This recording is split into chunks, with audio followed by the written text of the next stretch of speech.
I spent, 10 days in ICU at GW, and I was,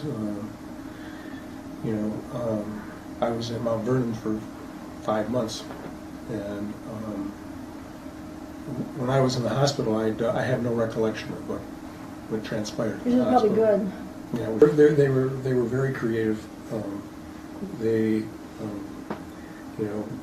There was a good question as to whether or not I was going to be able to make any progress at all. And I was in a lot of pain because of I had this old back injury that was giving me a lot of trouble.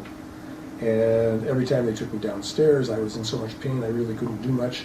And they were just saying, all they could do just to take that trip downstairs right. to the So we're not making much clinic or gym progress or here. whatever. And finally, they came up with this. Said, "Well, let's try it in your room for a while." So we. I went thought to they the were room. giving up on him. Yeah, I did too, actually. But they came and they worked with me every day, and in the room, and I gradually progressed. So he could sit up. So I could sit up. And then he could go downstairs in a wheelchair, and then he could make some progress. One miracle after another, the whole recovery. It's like I've never experienced so many miracles piled on top of each other in my life.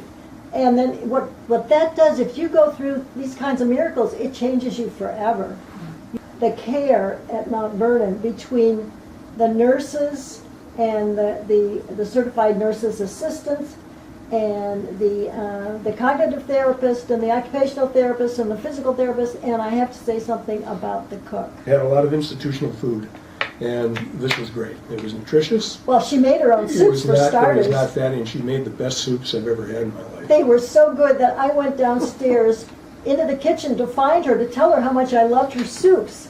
And I asked her if she would share some recipes, and she said, "I'm writing a cookbook." I said, "Okay, let me know when it's ready. I'll come buy one." But it was just, I had a wonderful time at Mount Vernon for 5 months. I mean, it changed my life.